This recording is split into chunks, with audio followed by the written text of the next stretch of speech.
So welcome everyone. We're excited to have you with us today. We're recording our session today, so we ask that everyone turn off your cameras and mute yourselves during the presentation. I'll be monitoring the chat throughout the presentation, so if you have any questions, feel free to put them in there and I will be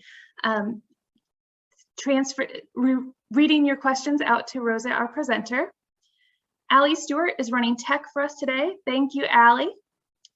And as I said, I'm recording the session, so I will share it via email tomorrow. So if you know anyone who as you're listening, you're like, you know who should have been here, you can send them the link. And I'm going to go ahead and do our land acknowledgement. So Texas Children in Nature Network is headquartered in Austin. And as such, I'm on the ancestral and unceded land of the Tonkawa, Comanche, and Sana people. Our ongoing colonial presence on indigenous lands compels us to take action now to counteract the effects of colonization. The work we do through the Texas Children in Nature Network is one small step towards that effort. And in a second, I'm going to put a couple of links in the chat about land acknowledgements and about those people groups. And then without further ado, I'd like to introduce Rosa Yin. She is a former student now of University of Texas. She just shared that she graduated last month, so congratulations. And she's going to be talking about some work that she did while she was a student there about children in nature and policy. So thank you so much for joining us. Hi, thank you for introducing me. Okay, so I am a recent graduate, but at UT, I studied government and sustainability studies. And this past summer, I was an intern at the Lady Bird Johnson Wildflower Center, and for that internship and also for credit at UT, I conducted this policy scan that I'm going to share with you today. And then once I share that policy scan with you guys, I'm also going to go ahead and give you a guide on how you can conduct a policy scan of your own. And then if I could just double check that everybody can see my PowerPoint on the screen. Yes, we've got it. Cool, awesome, cool. All right, so before I dive into my policy scan itself, I just wanted to go ahead and cover what a policy scan is. So policy scans are surveys of existing policies in particular areas of interest, and they can take place anywhere from a local level up to the broad scope of the international level. I did mine at the city level, but you can do county, state, international, supranational, like the UN or the EU, like that would work as well. Policy scans are super useful tools in guiding future policy work and legislation. Scans are able to identify room for improvement and current areas of success in policy, and this influences agenda setting and it can prioritize specific topics in legislation sessions. And as you can imagine, there are a lot of topics that need to be addressed. So being able to prioritize specific topics makes sure that what needs to be covered is covered in the limited time that sessions have. Okay, so for specifics for my scan, so I conducted my scan using a guide produced by Cities Connecting Children to Nature. And it covered a variety of policy areas. And I wish I could show it to you on the screen, but I do have a packet here with it. It was like a physical one. And it was essentially a spreadsheet and it listed different areas. So there's broad policy statements, transportation, equity, youth development, green spaces, public works, and a lot more. There were like many pages of this, and it goes across asking like if it's been passed, proposed, in the process of being developed, asked like the funding and stuff like that. And then also in this packet on the framework, it provided a guiding framework for my scan with a question, and I have it on the screen, but I do want to read it out loud so that we can discuss the question itself. So the question is, has your city government instituted a systematic means through public document, public statement, legislation and ordinance, strategy or program, or budget allocation to provide children with a more equitable or increased access to nature? So the first time I read this question, one word immediately jumped out at me. And this word is very important because it influenced my policy scan results. So I'm interested if, like, when I was reading this question out for you guys, if there was a word that stood out to you guys. So I guess you guys can put it in the chat or unmute yourself if you're comfortable. And there's no wrong word because all these words are important, but there's one word I'm looking for specifically.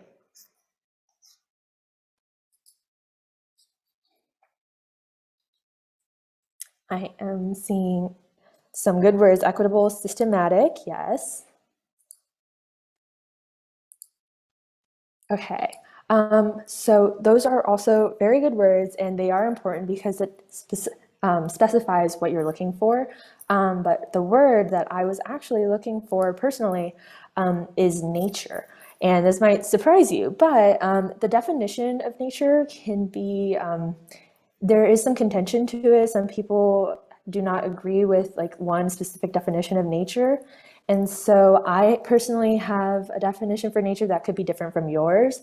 And this introduces a level of subjectivity into your policy scan.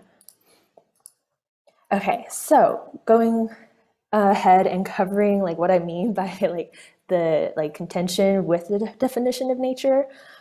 So there's a very common conception that I had for a very long time, and it's that nature is consists of the wild. It's separate from humans, it's untouched, and it's pristine. So an example would be national parks. They're like pockets of serenity, far away and removed from like our cities, concrete. But there are other conceptions like the land ethic. If you're familiar with the environmental movement, that's credited to Aldo Leopold.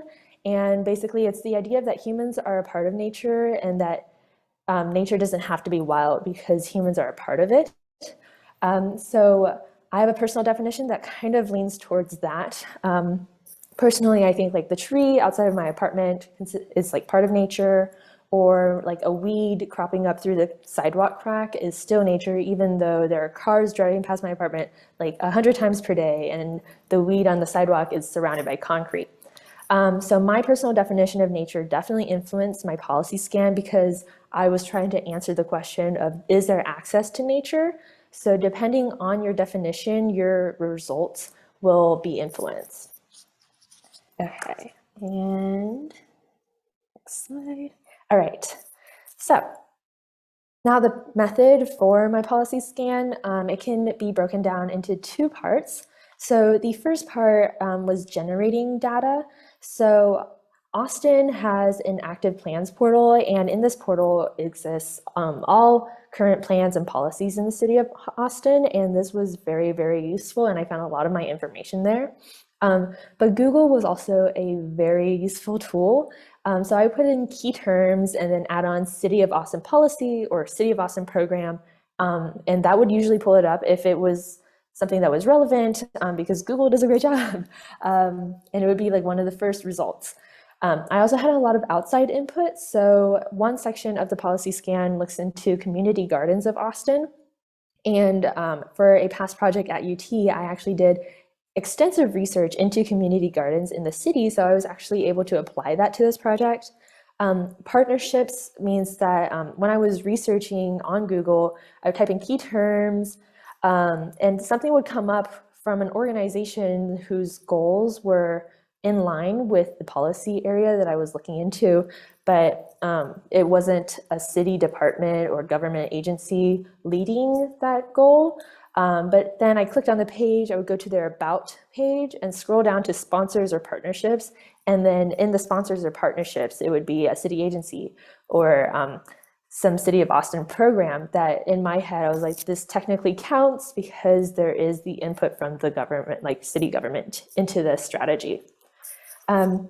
Connections was also very interesting. It was a fun like input source for me. So like I said, I was an intern at the Wildflower Center over the summer, and at the Wildflower Center, they hosted family camps for children.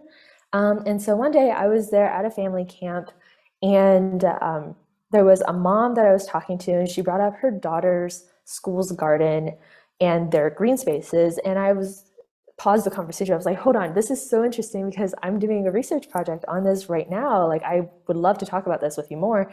And we had a conversation about it, and it actually did end up coming useful for my policy scan.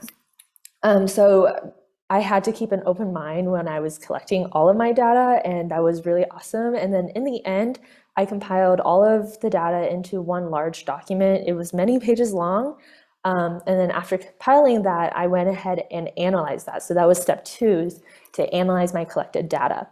And then in this step is where subjectivity comes into play, because I had to use my personal standards of what nature was, what equitable looked like, to decide whether or not there was an equitable access to nature.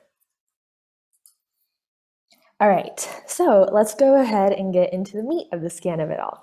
Okay, so for this section, I'm really just gonna go ahead and hit on the most important results, but there are also some things worthy of note that I did want to include because they contribute to the overall pattern. So Austin actually has a Children's Outdoor Bill of Rights, and this is from 2017, and it outlines many rights, including the right to climb a tree, right to stargaze, the right to swim in a creek, and many, many more. And then specifically regarding youth development, which includes schools, City of Austin has set a requirement of 60 minutes of minimum outdoor time for children in school and learning environments, which ensures that children are actually spending time in nature. Austin also has the Green School Parks Initiative, and this allows schools to open up their grounds to the public outside of school hours, and it becomes a park for the surrounding neighborhood. Austin is also part of the Milan Urban Food Policy Pact and the Central Texas School Garden Network, which encourages school gardens in the city. So policy-wise, this is actually really awesome. There is a lot of equitable access to nature, and that was really fun to see.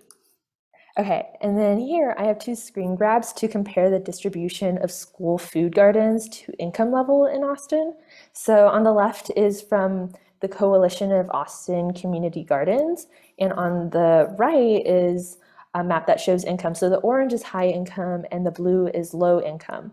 And so you can see that school gardens are actually pretty well distributed in the city of Austin, but it still follows along I-35 and it skews towards West Austin, where wealthy neighborhoods reside.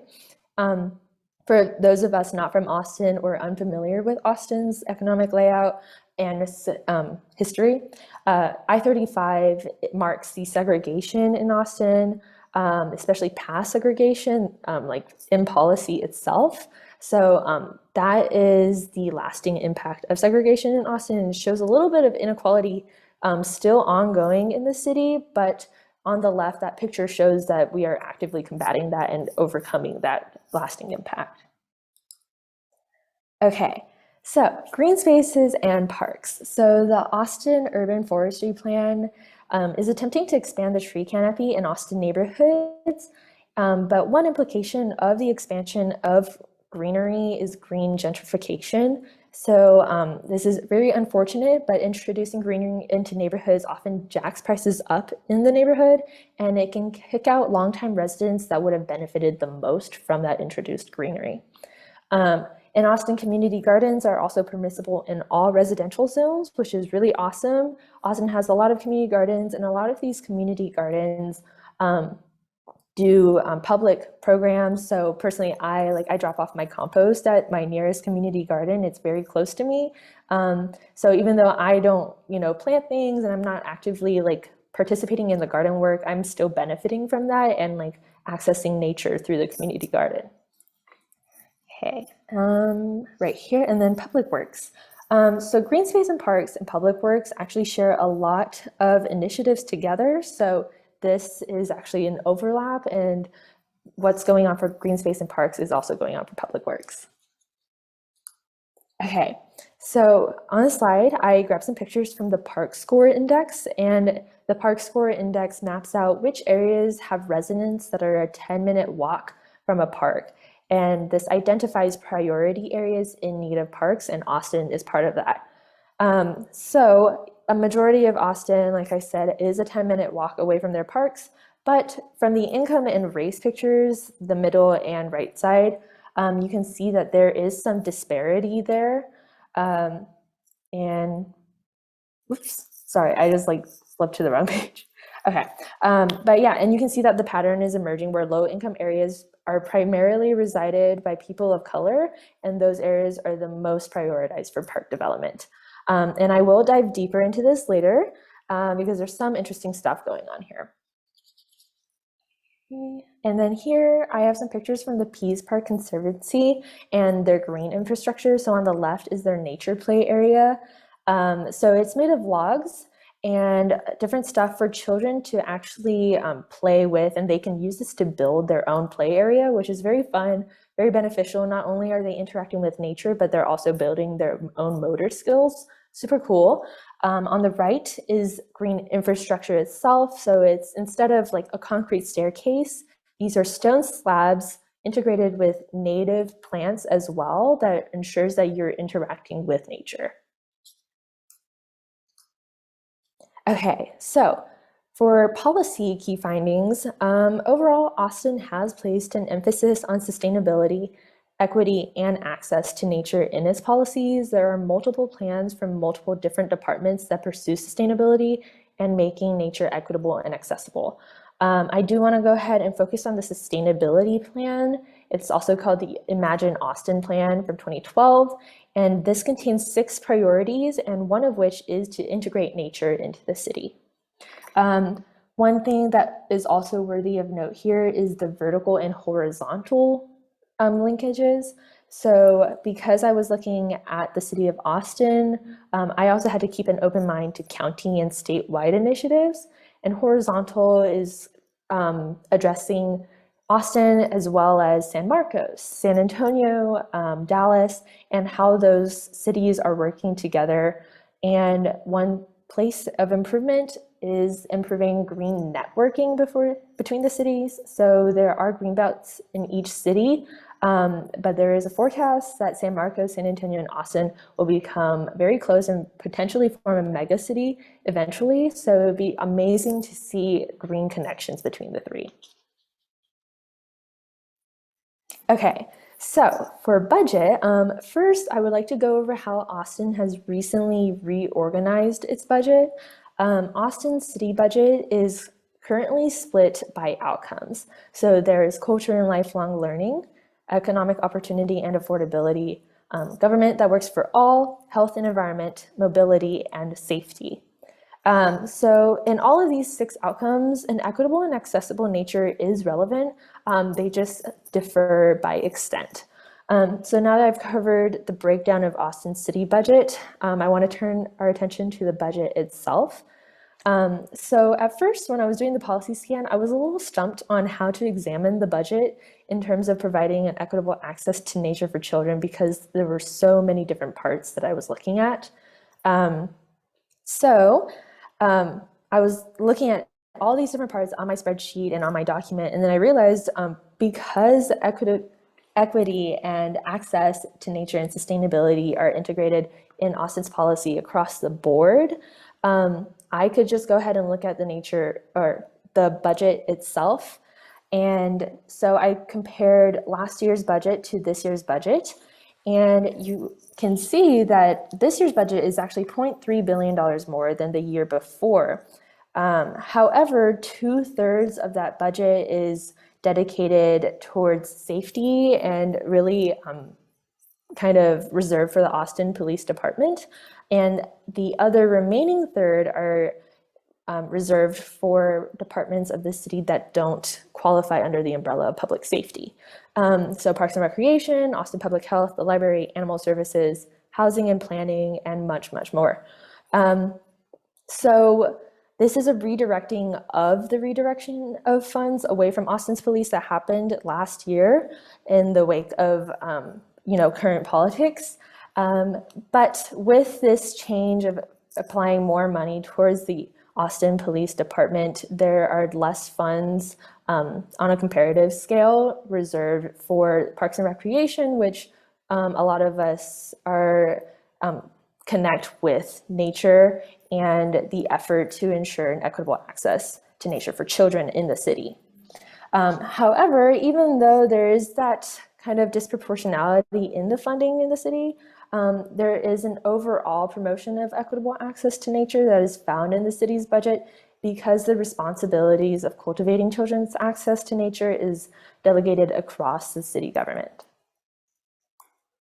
Okay, so for overall patterns, the effort to ensure an equitable access to nature for children is pretty decentralized, and this has some implications later on down the road where other parts of the system later become obstacles to equity and accessibility. So for example, the green gentrification I talked about for the Austin Urban Forestry Plan. This decentralization also spreads existing government agencies thinner than they were before by introducing new responsibilities on top of what they already have to do. Many of these efforts actually lack legal teeth. So back to the Children's Outdoor Bill of Rights. This promises the right to nature and the interaction with nature, but there aren't really any related documents or policy that protects and grants the rights promised by the Bill of Rights. Transparency is also an area that needs improvement. Not everybody has the time to take a deep dive into policy and read up on it, which makes the obstacle for citizens' ability to hold people accountable very difficult.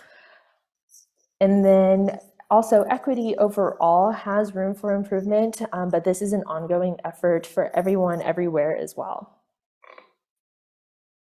Okay, so where do we go from here? So earlier I went over the usefulness of policy scans, but I did want to go into the process of how policy scans can be put towards aiding future policy work.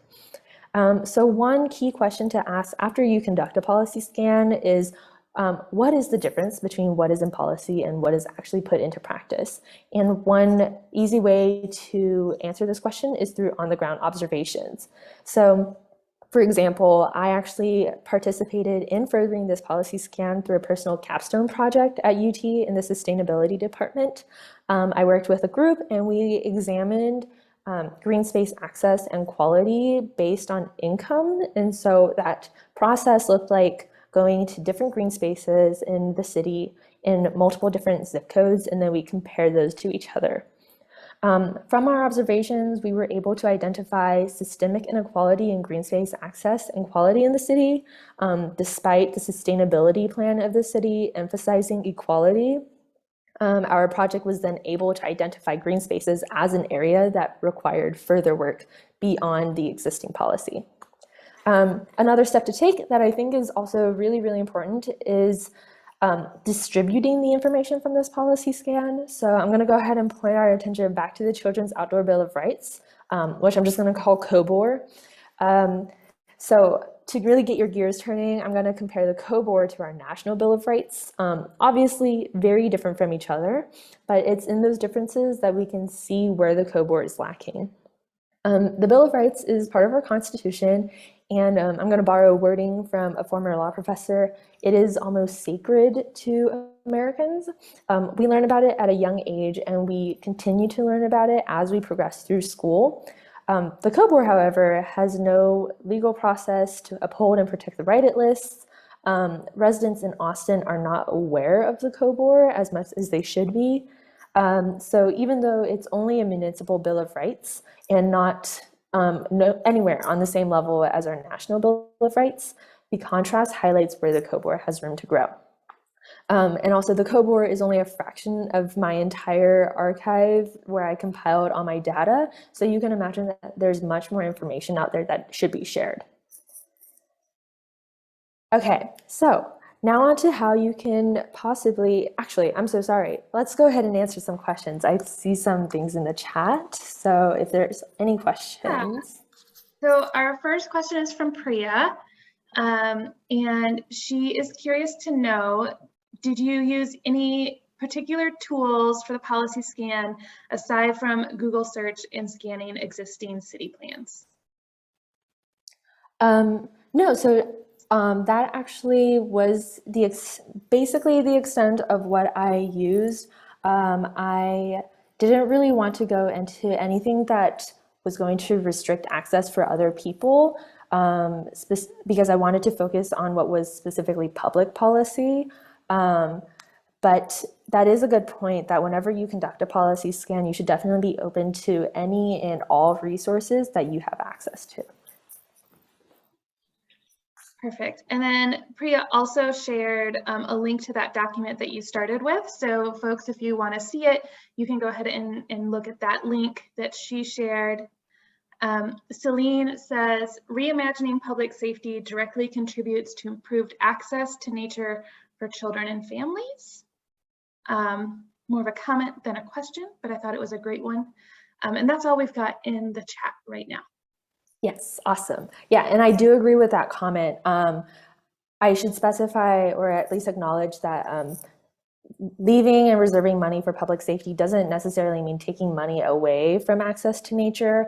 It's just for public safety, sometimes the extent to which the effort towards providing access to nature and ensuring time in the environment, it looks different from the efforts of another program. But I definitely agree with that, yes. Okay, awesome. Now, so we're gonna go ahead and address how you can conduct a policy scan yourself. And I've got some key steps on the screen here, but these steps are just a guide because there's no absolute correct way to go about a policy scan, but these are the steps that work really well for me. So step one, establish your question to answer. And this question should be similar to a research question, and it should also cover both your topic and scope. So you want your question to be precise and something that you can look back on when you're conducting your policy scan to make sure that you're keeping yourself in line and making sure that everything that you're researching is cohesive. Step two, decide what parts of policy to look at. So these first two steps were already completed for me by the CCCN policy scan guide, but as we know, I still worked on that question that CCCN provided before actually going into the data collection part of the policy scan. Step three is plan your process for data collection. So data collecting isn't very hard for policy scans, but it is tedious because, as you can imagine, there's a lot of information to comb through. So having a plan for how you're going to go through that is very important. So for example, when I was starting my policy scan, my plan was to first compile links and create little notes for each link so I knew what I was looking at and why I thought it was important. And I went through every single policy area on the CCCN guide, and I compiled links for every section, and then I went back in and took a deep dive into every single area afterwards. So step four, that was compiling relevant data. And then step five is to analyze that information from the policy scan. And then in this step, it's very important to look back on that initial question that you were trying to answer. And I do want to say that it's also a little bit hard sometimes to know when to just call it and say that the policy isn't there.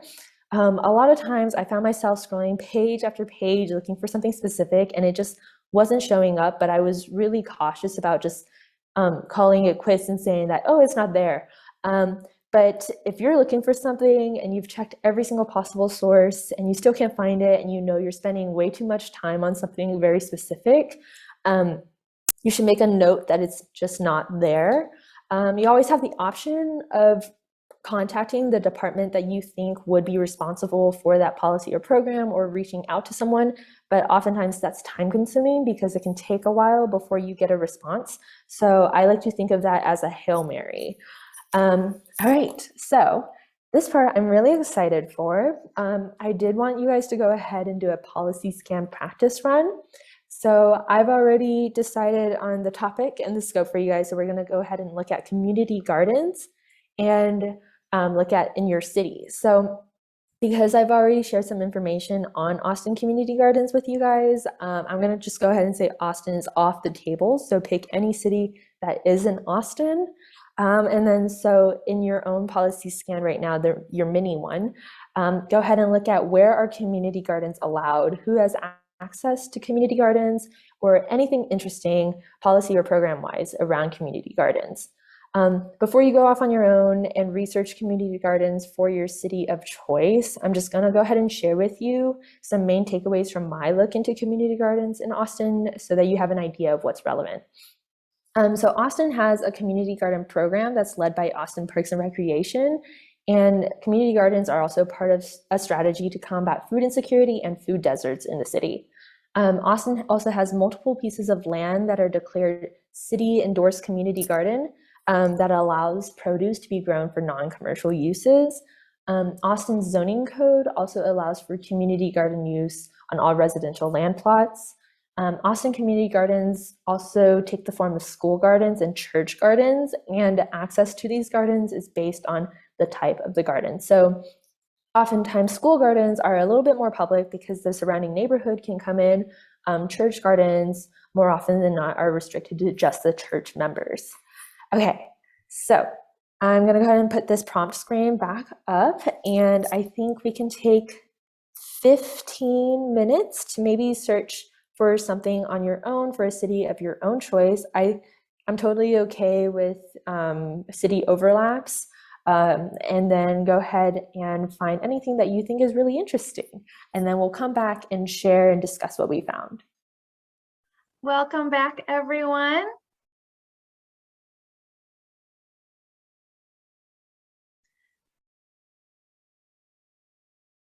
I'd love to hear if anyone would like to share what you found in the beginnings of doing the policy scan.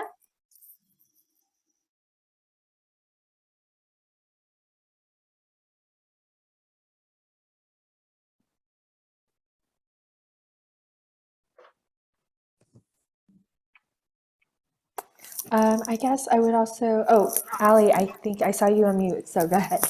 I did unmute. I was going to say that I was looking at Houston originally and got a little overwhelmed because they have, I want to say it's probably a similar look as to Austin. They have city of Houston runs community gardens. You also have individual schools that have community gardens, and also individual like grant funded centers that have community gardens. But then I looked at my hometown, which is a little town called Santa Fe, Texas. It's like south of Houston, about a 45-minute drive south. And I started looking there and found nothing. There are no community gardens in the hometown that I grew up in. I even went to the city website and everything like that. They have like a therapeutic garden, which seems to be mainly, I would say like maybe pollinator based, but nothing when it comes to like vegetables or things like that. So there is like one little garden, but aside from that, nada. That is very, very interesting. Yeah, I have noticed that community gardens, they really flourish in urban spaces, just because people do feel very removed from nature because they're in the middle of a city. So community gardens are often like the go-to place for people to, interact with nature, actually like put their hands in soil and like feel one with the earth. Yeah, that's very interesting. Yeah. Is there anybody else that had anything very cool or just like unexpected that you weren't like expecting to see when you were looking it up?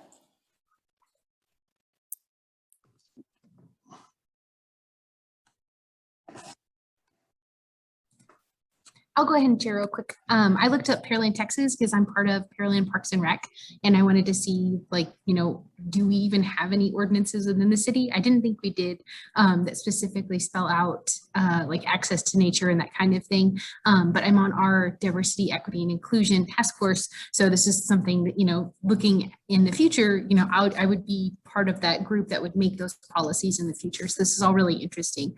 I did see that we did have a community garden within our city, but it's run by a nonprofit organization, and people have to rent the plot that they would get to use. So, in going into that equity, not everybody has, the ability to rent a plot of land to then, volunteer and work that garden. So just looking at things like that, it was interesting to see that, yes, it is a community garden. Yes, we have volunteers running it. You still have to pay and rent this plot if you want to use it. So that kind of goes into the accessibility feature a little bit for some people that might want to access that, but can't because they can't afford it. Yes, very good point. Actually, so I'm going to connect that to the community garden research I did in a past project. And that is also the same case for many community gardens in Austin. And there's also, so Austin has one community garden. It's the longest running community garden in our city. It's called Sunshine Community Gardens. And that is actually the one I was talking about that I go to put my compost away. And it is a very, very old community garden, and there is actually a very long wait list for people to access and be able to be given a plot in that community garden. And a lot of those plots are passed down generation to generation. So some people that are gardening there now, their ancestors, like their grandparent has already been gardening there before. So community gardens, very interesting. Like, it's kind of a small topic, but then as Ali said, like when you actually look into it, it is like a lot. There, each section has a lot of information. So I just like really wanted to make sure that like I got across that like policy scans can be a lot of work, but if you plan ahead and you make sure that like you're planning, giving yourself time to plan ahead and like conduct the scan itself, so rewarding. You find out so many interesting things. Is there anybody else who had anything fun that you found or anything that you were surprised with? Rosa, I just wanted to share real quick. I thought of this while you were calling everyone back. So I didn't get the chance to look and see if it could be done, but I thought of EcoRise's Gen Thrive tool that they have been creating, and thought that might be a great resource for some communities as you're trying to look and see what's available. If you're not familiar, Celine, I'm not sure Celine's still on the call, but if you are, would you mind kind of giving like a 2-second, like what your project is? She may have had to step off. But I put a link in the chat, so. Awesome. I am not familiar with the Gen Thrive tool. Can I get a quick intro?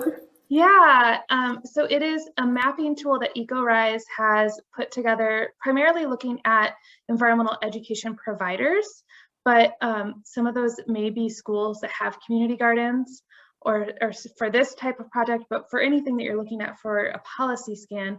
And it is a GIS tool that you can kind of put layers on and see what's available. And they're working on mapping the whole state of Texas. That is so, so cool. And actually, I just like reminded myself. So for school gardens, actually in Austin, it's very, very interesting. So I did touch on that capstone project that I covered in my UT sustainability program. And so we did find that for schools in Austin, there's actually a lot of equitable access, because specifically Austin ISD has really emphasized sustainability and equity in its like school, gardens, and outdoor campus areas. So in every single school that we went to, no matter zip code and income level of that zip code, we found that it was kind of equal across the board quality wise. There was a lot of green infrastructure. A lot of the schools did have school gardens, and it was also open to the public in addition to the children and teachers that went to that school. And it was just an amazing thing to see that zip code, income did not matter for the green space access for the children attending those schools. It was super cool. Okay, so we have a few minutes left, and I just want to open up again for any questions that anybody might have.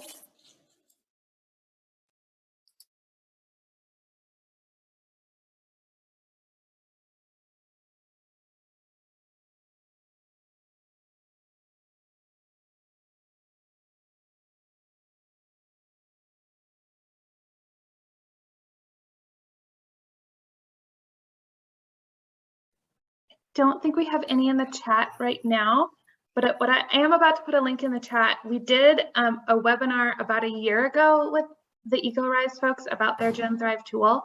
So if anyone is interested in learning how to use that, this webinar is a great starting point.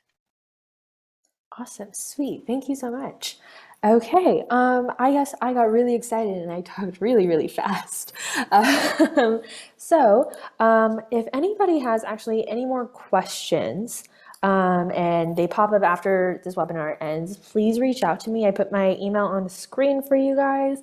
I would love to answer questions. This policy scan has so much more information in it, and I think, actually, Sarah, if you're okay, I can go ahead and share with you that document that I compiled all my resources in, and then you guys would be able to access it after, if that's possible. That is definitely possible. I'll send out an email tomorrow to everyone who is registered after I've put the recording up on YouTube. So it'll have the link to that, and then I'll share your resources in there as well. Awesome, cool. All right, in that case, that wraps up this webinar then.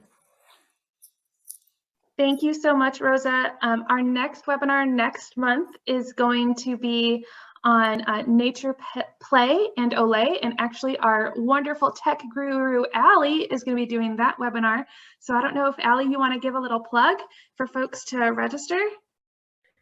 Oh, sure. So we'll be talking about Olay Texas, which stands for Outdoor Learning Environments Texas, and the work we do to incorporate better outdoor play equipment at early care centers. So when I say early care, I mean like daycares and Head Start programs and things like that.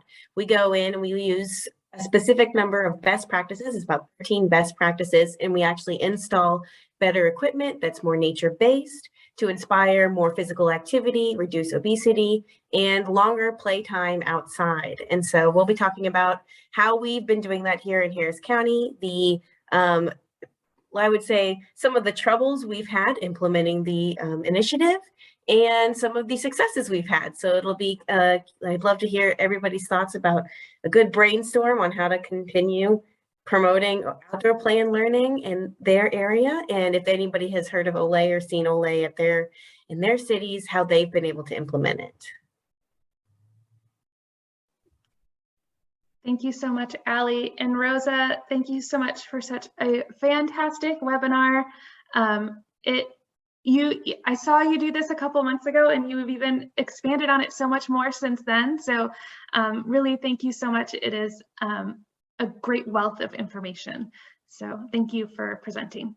Thank you. And thank you everybody for attending and coming ready to learn. Love sharing this with you guys. Thank you so much for watching and hosting me too. So that's going to conclude us for today, and I will see you all next time. Thank you so much.